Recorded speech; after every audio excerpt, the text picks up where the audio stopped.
quote, "That is how I heard it," end quote. And of course you can see the reference there, Sunan Nasai 1, 475, page 340. She also had a slave girl in Abu Dawud 1, 371, page 96. Barira was the name of one female slave of Aisha's, whom she later freed, Abu Dawud 2, 2223, and footnote 1548, page 601. Aisha had somewhat of a quick temper.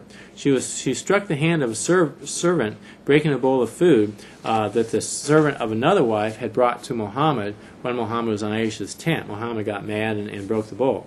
This is according to Abu Dawud 2, 3560, 3561, page 1011.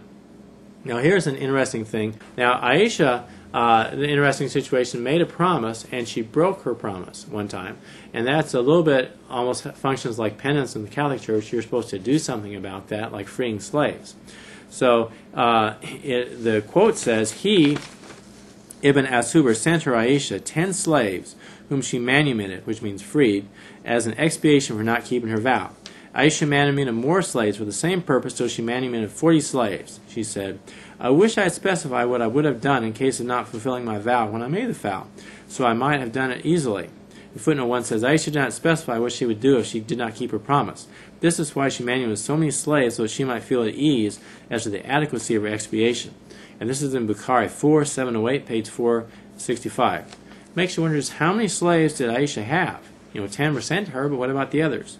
Or did she have money to buy all these 40 slaves? The hadiths don't say, but either she had slaves or plenty of money to do all this.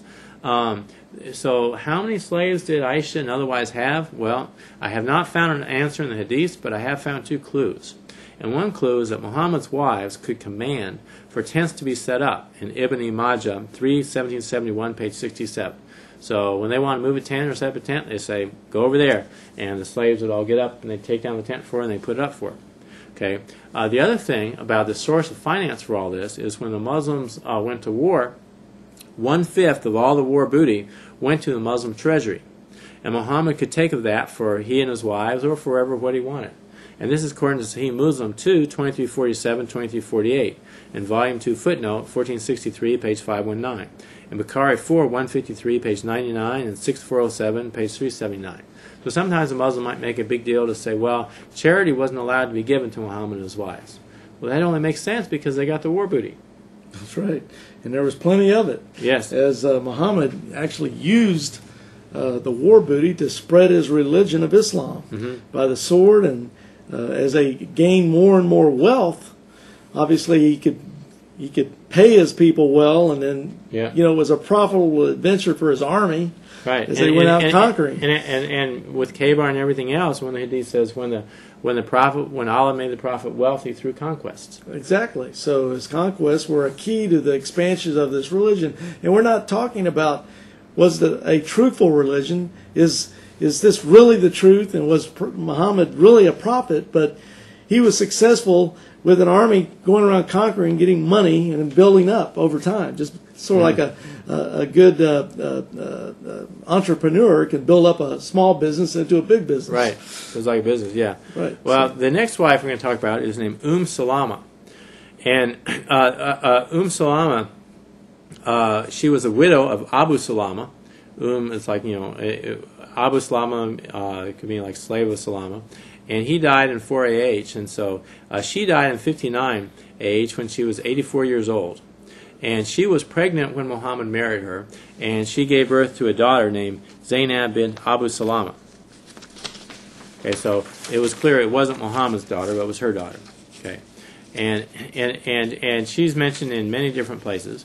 But the next one, wife is named Hafsa, and Hafsa was the daughter of Umar bin Khattab, who was a very apparently had a harsh temper sometimes. And Umar became caliph, that is the leader of all the Muslims, after Muhammad was Abu Bakr, and after Abu Bakr was Umar. And anyway, she was an 18-year-old widow of Kunais when she married Muhammad in 625 AD. And she died in either 647, 648, 661, 662, or 665 AD. There's kind of discrepancies there. Her first husband died of wounds at the Battle of Uhud, And her father thought of marrying her to Uthman, but Uthman declined because he knew that Muhammad wanted to marry her. So contrary to Muslims saying, well, he married Hafsa to help her out because she was a poor widow, if Muhammad hadn't wanted to marry Hafsa, then Uthman would have married her instead. Okay, she was 4 years older than Aisha. Later, Umar said that Muhammad divorced Hafsa with a revocable divorce, but then he took her back. This is in Abu Dawud 2, 2276, page 619. And according to Ibn Ishaq, also Muhammad divorced Hafsa but took her back in Al-Tabari, volume 9, footnotes 884 to 131. The next wife is Zainab bint Jahsh, and her original name was Bara, not to be confused with Aisha's slave. She wasn't, but Muhammad changed it to Zainab, according to Bukhari 8, 212, page 137. However, to kind of confuse things, another wife, Juwariya, her name used to be Bara too, according to Abu Dawud 1, 1498. Anyway, Zainab bint Jahsh was married to Muhammad's adopted son, Zaid, until Muhammad spoke to Surah that she was to divorce Zaid and marry Muhammad. And you want to read that, Surah? The surah here is Surah 33, 36 through 38 in the Quran, which says, quote, "It is not for any believer, man or woman, when God and His Messenger have decreed a matter, to have the choice in the affair.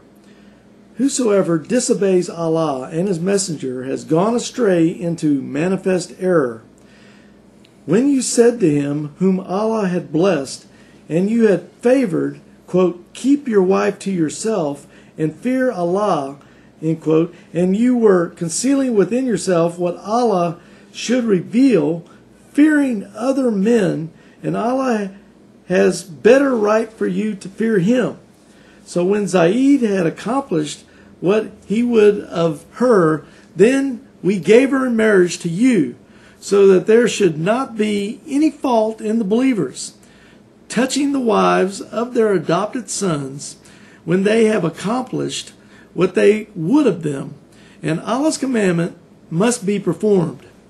There is no fault in the Prophet touching what Allah had ordained for him." End quote.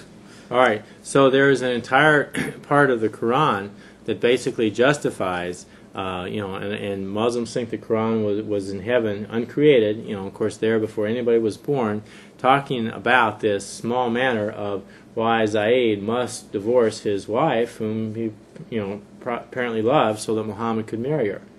That sounds kind of self-serving a little bit. Yes, and very unbiblical from a Christian perspective. Yeah. Now, if a Muslim might say, no, that's not self-serving, then we've got to ask a Muslim, well then, what purpose did Allah have to give Muhammad yet another wife and take her from Zaid?